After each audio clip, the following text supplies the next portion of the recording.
नमस्कार विद्यार्थी मित्रो, आज आपण इयत्ता 10वीच्या युनिट 2 मधील topic 2.2 the boy who broke the bank या लेसनचं एक्सप्लेनेशन पाहणार आहोत. बघा, the boy who broke the bank म्हणजेच बँक बुडवणारा मुलगा.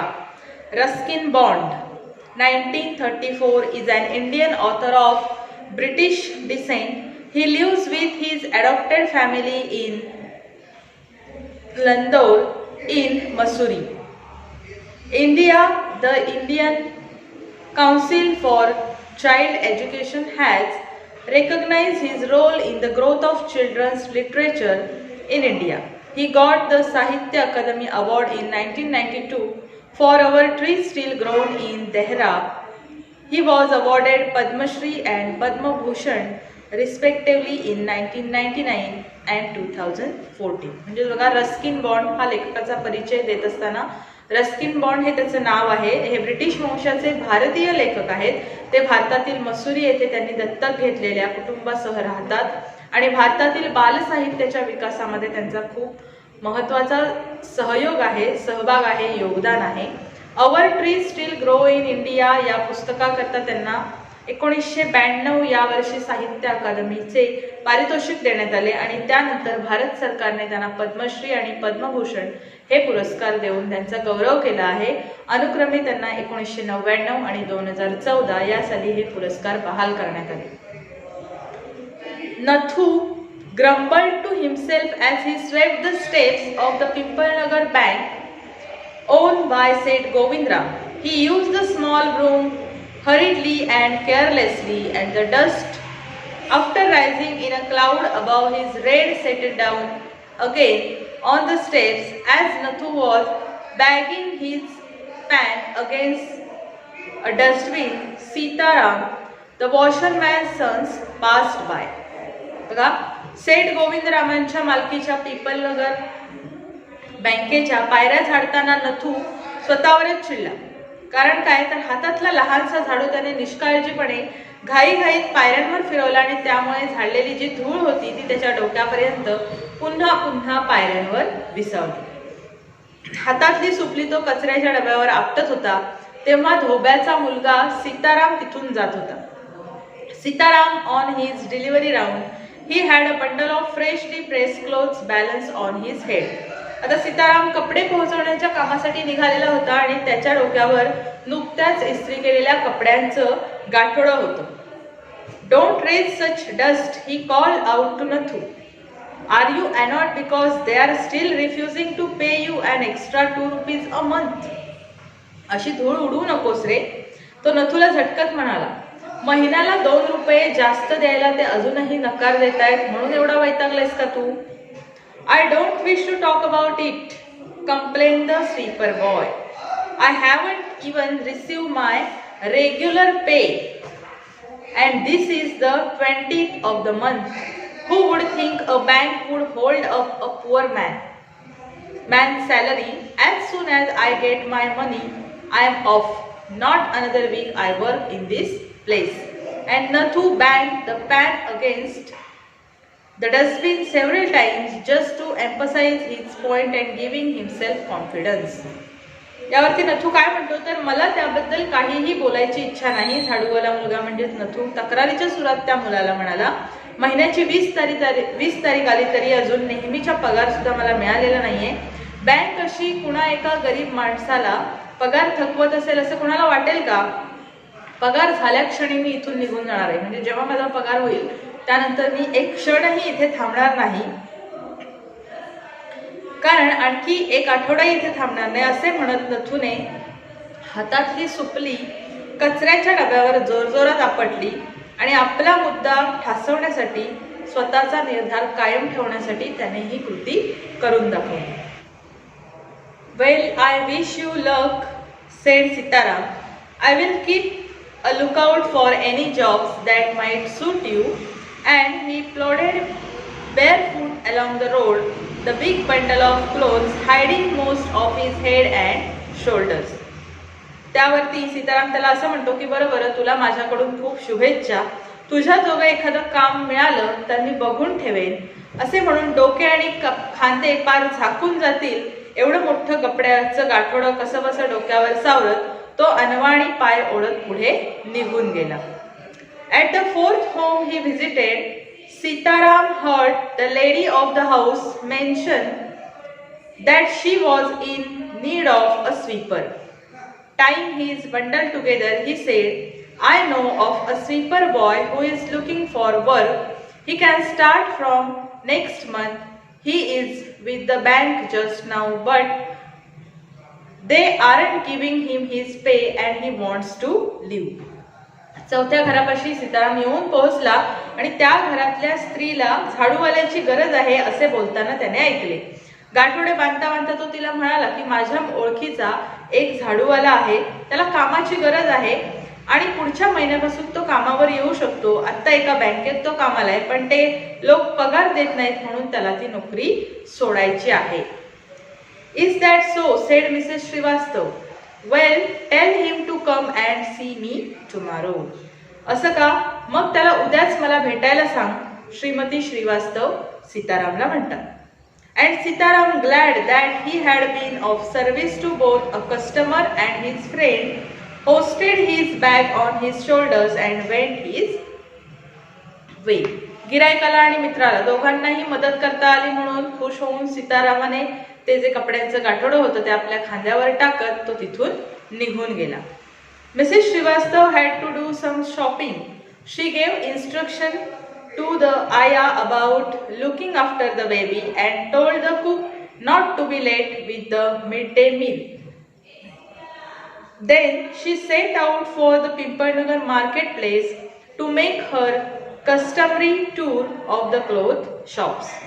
त्यानंतर श्रीमती वास्तवना खरेदीसाठी बाहेर जायचं होतं. त्यांनी मुलाला सांभाळणारा म्हणजे छोट्या बाळाला सांभाळायला असणाऱ्या आयाला सूचना दिल्या आणि स्वयंपाकघरातल्या स्वयंपाकाला दुपारचा जेवणाचा जो स्वयंपाक आहे तो वेळेत करायला सांगितलं आणि नेहमीच्या कपडे खरेदी करण्यासाठी त्या पिपलनगरच्या बाजारात निघाल्या. अ लार्ज शेडी tamarind tree grew at one end of the bazaar, and it was here that Mrs. Srivastav found her friend Mrs. Bhushan sheltering from the heat. Mrs. Bhushan was fanning herself with a large handkerchief. She complained of the summer, which she affirmed was definitely the hottest in the history of Pipalnagar. She then showed Mrs. Srivastav a sample of the clothes she was going to buy, and for 5 minutes they discussed its shade, texture and design. Having exhausted this topic, Mrs. Srivastav said, "Do you know, my dear, that said Govindram's bank can't even pay its employees. Only this morning I heard a complaint from their sweeper who hasn't received his wages for over a month." म्हणजे बघा की Mrs Srivastava ज्या आहेत त्या बाजारामध्ये निघून गेलेल्या आहेत आणि बाजारात गेल्यानंतर काय घडतं, बाजाराच्या एका टोकाला असलेल्या मोठ्या डेरेदार चिंचेच्या झाडाखाली सावलीसाठी उभ्या असलेल्या ज्या श्रीमती भूषण आहेत त्यांना त्या भेटल्या. एका मोठ्या रुमालाने त्या स्वतःला गरमा होत होता, त्यामुळे वारा घालत होत्या. पिपलनगरच्या इतिहासातला हा नक्कीच सर्वात कडक उन्हाळा आहे असं त्या वैतागून म्हणत होत्या आणि त्यांना खरेदी करायचा असलेला एक कपड्याचा नमुना श्रीमती श्रीवास्तवनं दाखवला आणि मग पुढची 5 मिनिटे कापडाचा रंग, कापडाचा पोत आणि त्यावर असलेली नक्षी यावर त्या दोघी चर्चा करत राहिल्या. आणि त्या विषयावर बोलून झाल्यावर श्रीमती श्रीवास्तव त्यांना असं म्हणाल्या की तुला माहित आहे का, सेठ गोविंदराम ची जी बँक आहे त्यांच्या कर्मचाऱ्यांना धड पगार सुद्धा देत नाही. आजच त्यांचा झाडूवाला तक्रार करत होता की महिना उलटून गेला तरी अजून त्याला पगार मिळालेला नाहीये. Shocking, remarked Mrs. Bhushan. If they can't pay the sweeper, they must be in a bad way. None of the others could be getting paid there. अरे बापरे, म्हणजे झाडूवाल्याचा पगारही ते देऊ शकत नसतील याचा अर्थ परिस्थिती फार बिकट असेल, बाकीच्यांनाही पगार मिळत असेल असं वाटत नाहीये असं मिसेस भूषण म्हणाल्या. She left Mrs. Srivastav at the tamarind tree and went in search of her husband, who was sitting in front of Kamal Kishore's photography shop talking with the owner. आता चिंचेच्या झाडापाशी त्या श्रीमती श्रीवास्तवना निरोप घेऊन मिसेस भूषण तिथून आपल्या पतीला शोधत बाहेर पडल्या आणि ते कमल किशोर फोटोग्राफीच्या दुकानासमोर आपल्या तिथल्या मालकाशी गप्पा मारत बसले होते. शी left So there you are, cried Mrs. Bhushan. I have been looking for you for almost an hour. Where did you disappear? तुम्ही इथे बसला आहात तर, श्रीमती भूषण म्हणाल्या. अहो 1 तास झाला मी तुम्हाला सगळीकडे शोधते आहे. कुठे गायब झाला होता? Nowhere, replied Mr. Bhushan. Had you remained stationary in one shop, I might have found you, but you go from one shop to another like a bee in a flower garden. कुठेही नाही, mister Bhushan म्हणाले. तू एकाच दुकानात स्थिर असशील तर मी तुला शोधू शकेन ना, पण तू फुलांच्या बागेतल्या मधमाशीसारखी एका दुकानातून दुसऱ्या दुकानातून फिरत असतेस, त्यामुळे आपली चुकामुक झाली. Don't start grumbling. The heat is trying enough. I don't know what's happening to people Nagar. Even the bank's about to go bankrupt. उगीच कुरकुर करू नका. आधीच उकाड्याने हैराण केलंय आणि पीपल नगरमध्ये नेमकं काय चाललंय कुणास ठाऊक. बँकेवरही दिवाळखोरीची वेळ आली आहे म्हणे. What's that, said Kamal Kishore sitting up suddenly. Which bank? काय म्हणालात? कमल किशोर अचानक उठून बसला. आणि कोणती bank? Why the People Nagar Bank, of course. I hear they have stopped paying employees. Don't tell me you have an account there, Mr. Kishore. अर्थातच people नगर bank. मी असं ऐकलंय की कर्मचाऱ्यांना पगार देणं त्यांनी बंद केलंय. किशोर भाऊ, तुमचं खातं आहे की काय तिथे? No, but my neighbor has, she exclaimed. And he called out over the low partition to the keeper of the barber shop next door.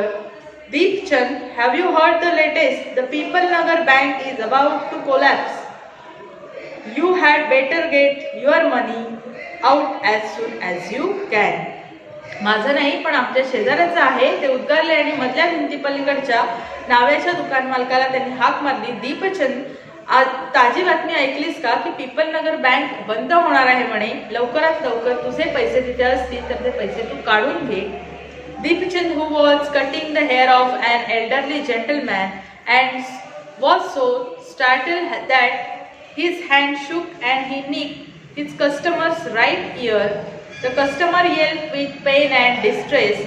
Pain because of the cut and distress because of the awful news he had just heard. With one side of his neck still unshaved, he spent across the road to the general merchant store, where there was a telephone. He dialed Seth Govindram's number. The Seth was not at home. Where was he then? The Seth was holidaying in Kashmir. Oh, was that so? The elderly gentleman did not believe it.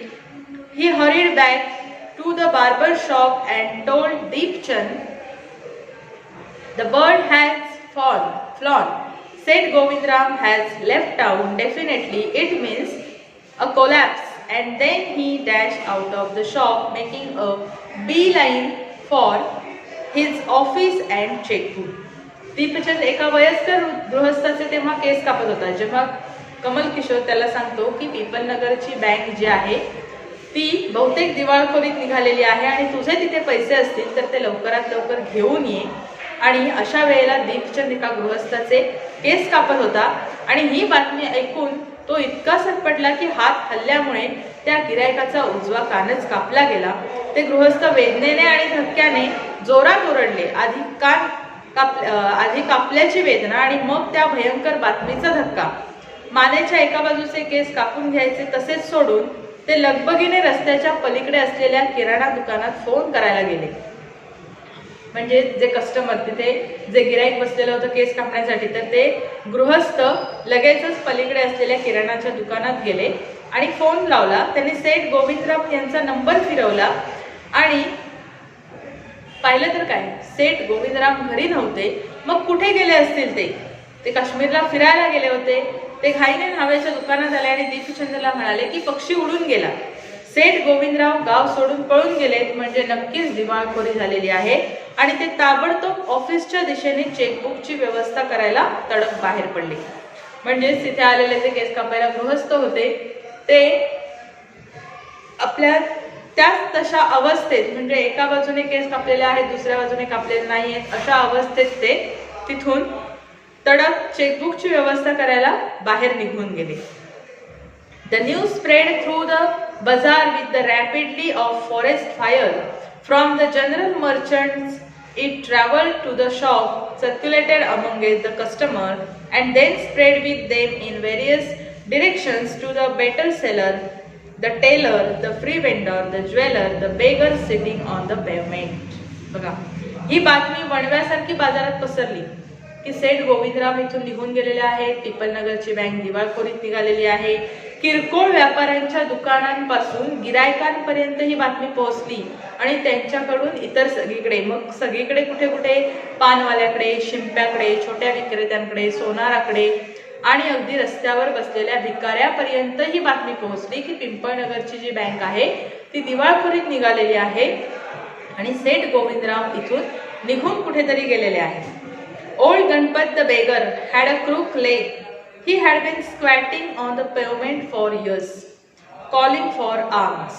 In the evening, someone would come with a barrow and take him away.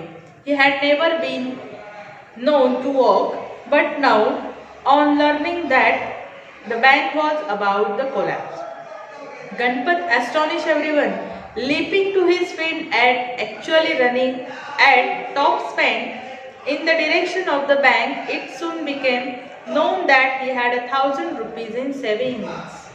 म्हातारा गणपत भिकारी एका पायाने लंगडा होता. कित्येक वर्षांपासून पाय मुडपून तो फुटपाथवर भीक मागत बसलेला असायचा. संध्याकाळी कोणीतरी हातगाडीवरून त्याला घेऊन जायचं आणि कुणीही त्याला कधी चालताना बघितलं नव्हतं. पण आता बँक दिवाळखोरीत निघाल्याचं कळताच, बुडीत खाती निघाल्याचं ऐकताच गणपत उडी मारून आपल्या पायांवर उभा राहिला आणि बँकेच्या दिशेने चक्क जोरात धावायला सुरुवात केली. हे पाहून लोकांना सुद्धा आश्चर्य वाटलं. नंतर समजले की त्याने हजारो रुपये बँकेत जमा करून ठेवलेले आहे. म्हणजेच लंगडा दिसत असलेला गणपत आज मात्र आपले बँकेतले पैसे वाचवण्यासाठी पळत सुटलेला होता बँकेच्या दिशेने. Men stood in groups at street corners discussing the situation. Pipalnagar seldom had a crisis, seldom or never had floods, earthquakes or drought, and the imminent crash of the Pipalnagar bank set everyone talking and speculating and rushing about in a frenzy. Some boasted and foresightedness, congratulating themselves on having already taken out their money or on never having put any in. Others speculated on the reasons for the crash, putting it all down to excesses indulged in by said Govindram. The Seth had fled the state, said one. He had fled the country, said another. He was hiding in Pipalnagar, said a third. He had hanged himself from the tamarind tree, said a fourth, and he had been found the morning by the sweeper boy. म्हणजे बघा, लोक घोळक्याने रस्त्यावर उभे राहून या परिस्थितीबद्दल चर्चा करू लागले होते की ही बँक दिवाळखोरीत निघाली असेल तर मग आता पिपलनगरमध्ये असं कोणतं संकट आलेलं आहे. कधीही पूर आलेला नाहीये, कधीही भूकंप झालेला नाहीये, कधी दुष्काळाची परिस्थिती निर्माण ओढवली नव्हती. मात्र आता पिपलनगर बँक मात्र बुडणार या बातमीने वेगवेगळ्या प्रकारच्या चर्चांना तोंड फुटले होते. लोक वाटेल ते अंदाज बांधत होते आणि सैरभैर झाल्यासारखे वागत होते, कारण प्रश्न पैशांचा होता. काही जण आपण कसे वेळेत पैसे काढून घेतले आणि पुन्हा कसे बँकेत पैसे ठेवले नाही या दूरदृष्टीबद्दल स्वतःचीच पाठ थोपटून घेत होते, तर काही जण बँकेत पैसेच ठेवले नसल्यामुळे खुश होते. अनेक लोक या दिवाळखोरीची कारणे काय असतील याचे तर्क करीत होती आणि मग सेठ गोविंदरामच्या उधळपट्टीमुळेच ही वेळ आलेली आहे असं म्हणत होते. एक जण म्हणाला की शेठ राज्य सोडून पळून गेले, तर दुसरा असं म्हणत होता की ते तर देश सोडून पसार झालेले आहेत. तिसऱ्याच्या म्हणण्यानुसार ते पिपलनगरमध्येच कुठेतरी लपून बसले होते आणि चौथ्या एकाने तर असं म्हटलं की झाडूवाल्या मुलाने सकाळी त्यांना चिंचेच्या झाडाला फास लावून घेतलेलं पाहिलं होतं. म्हणजेच बघा की या गोष्टीची कशा प्रकारे अफवा पसरत गेलेली आहे ते, आणि त्यातून सेठ गोविंदराम कुठे आहेत याविषयीचे तर्क सुद्धा लावले जात होते. By noon, the small bank had gone through all its ready cash and the harassed manager was in a dilemma. Emergency funds could only be obtained from another bank some 30 miles distant, and he wasn't sure he could persuade the crowd to wait until then. And there was no way of contacting Seth Govindram on his houseboat in Kashmir. दुपारपर्यंत त्या एवढ्याशा बँकेला त्यातल्या रोख रकमेला असंख्य गोष्टींना तोंड द्यावं लागलं. गांजलेला बिचारा त्या बँकेचा व्यवस्थापक द्विधा मनस्थितीत होता. आपत्कालीन रक्कम उभी करायची तर दुसरी बँक 30 मैल लांब होती आणि तोपर्यंत त्या गर्दीला थोपवून धरता येईल याची त्याला खात्री वाटत नव्हती. आणि सेठ गोविंदरामला काश्मीरमधल्या हाऊस बोटीवर कोणत्या प्रकारे संपर्क करणेही शक्य नव्हतं. People were turn back from the counters and told to return the following day. They did not like the sound of that, and so they gathered outside on the steps of the bank shouting, "Give us our money or we will break in and fetch the Seth. We know he is hiding in a safe deposit locker." Mischief makers who didn't have a paisa in the bank joined the crowd and aggravated their mood. The manager stood at the door and tried to placate them. He declared that the bank had plenty of money but no immediate means of collecting it. He urged them to go home and come back the next day. लोकांना दुसऱ्या दिवशी यायला सांगून काउंटरवरून परत पाठवलं जाऊ लागलं होतं. ही गोष्ट काही त्यांच्या पचनी पडली नाही आणि त्यामुळे सर्वजण बँकेच्या बाहेर गोळा झाले आणि पायऱ्यांवर उभ्या राहून वेगवेगळ्या पद्धतीने ओरडू लागले की आमचे पैसे आम्हाला परत करा, नाहीतर आम्ही बँक फोडू. सेठला पकडा, तो सेफ डिपॉझिट लॉकरमध्ये जणू काही लपून बसला आहे हे आम्हाला माहिती आहे. ज्यांचा एक पैसाही बँकेत नव्हता असे काही टवाळखोर लोकही ते बँकेच्या गर्दीत सामील होऊन जमावाला भडकवू लागले. व्यवस्थापक दारात येऊन सर्वांना शांत करण्याचा प्रयत्न करू लागला. बँकेत भरपूर पैसा आहे पण तो ताबडतोब तुम्हाला उपलब्ध करून देणे शक्य नाही असे सांगून त्याने सर्वांना घरी जाऊन दुसऱ्या दिवशी परत येण्याची विनंती केली. परंतु समोर असलेली गर्दी काही आवरत नव्हती. त्यांच्या मागण्या अशा होत्या की आम्हाला आमचे पैसे आत्ताच्या आत्ता हवे आहेत.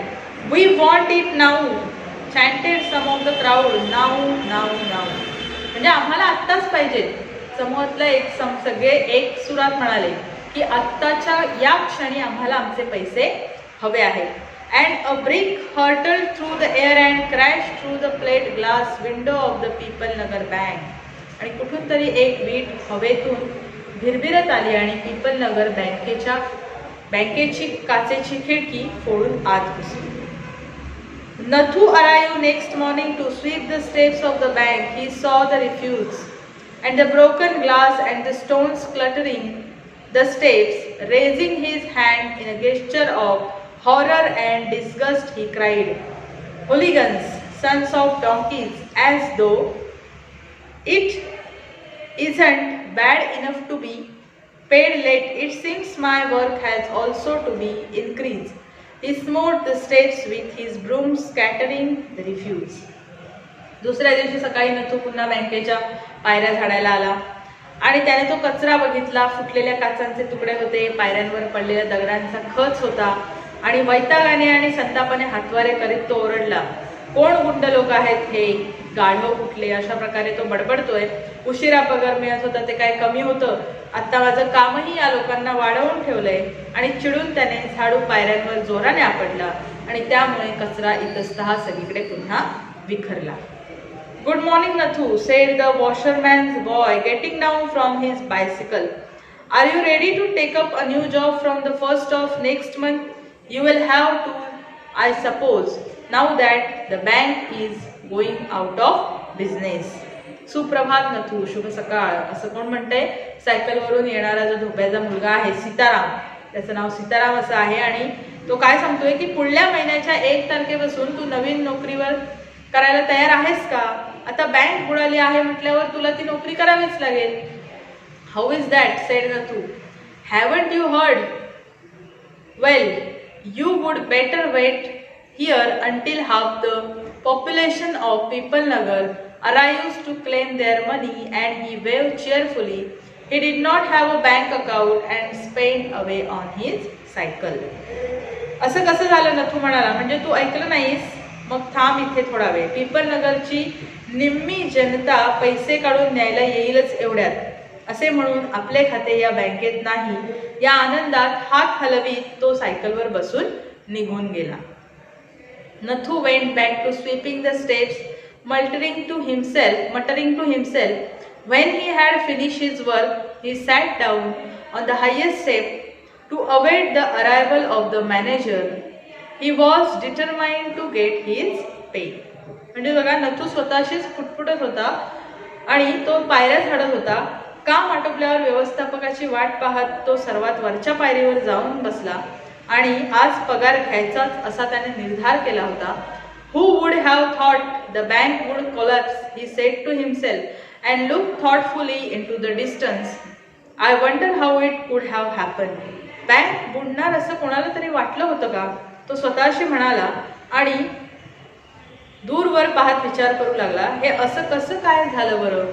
म्हणजे एक गोष्ट लक्षात घ्या की या लेसन मधून the boy who broke the bank अशा अर्थाने हा जो धडा दिलेला आहे त्याचा सारांश काय आहे की तो मुलगा जो तिथे झाडू मारण्याचं काम करतो आहे बँकेमध्ये आणि त्या मुलाचा पगार वेळेवर होत नाहीये आणि मग हीच गोष्ट अफवा म्हणून कशा प्रकारे पसरते आणि तिथपासून अगदी बँक दिवाळखोरीत निघालेली आहे, बँकेकडे काहीच शिल्लक नाहीये अशी बातमी लोकांपर्यंत कशा पद्धतीने पोहोचते आणि लोक या सगळ्या गोष्टींवर कशा प्रकारे विश्वास ठेवतात आणि हे सगळं कुणामुळे होतं तर नथूमुळे होतंय. आणि नथूलाच ही गोष्ट माहिती नाहीये की ही जी अफवा पसरलेली आहे ही अशी अफवा कशी बरं पसरली असेल किंवा अशी गोष्ट कशी बरं पसरली असेल हे त्यालाही कळत नाहीये. आणि अशा प्रकारे ही जी अफवा आहे ती एका दिवसात पसरते, एका तासात पसरते आणि लोक त्या गोष्टीची शहानिशा न करता तिथपर्यंत येऊन पोहोचतात, त्या अफवेवरती विश्वास ठेवतात. आणि म्हणून लेसनला नाव असं आहे की नथूच्या तोंडून शब्द निघालेला असतो की माझा पगार अजून झालेला नाहीये आणि मग त्याचा अर्थ असा लावला जातो की याचा अर्थ बँकेकडे पैसे नाहीये आणि मग ती बातमी सगळीकडे पसरली जाते आणि शेवटी नथूच असं म्हणतो की हे असं कसं बरं झालं असेल, हे असं कसं काय घडलं असेल असा प्रश्न त्याला पडलेला आहे. तर अशा प्रकारे आजचा आपला जो लेसन आहे the boy who broke the bank या लेसनचं एक्सप्लेनेशन इथं संपलेलं आहे. आजचा व्हिडिओ इथेच थांबवते. व्हिडिओ आवडला असल्यास लाईक करा, जास्तीत जास्त शेअर करा आणि चॅनल सबस्क्राईब करायला विसरू नका. धन्यवाद.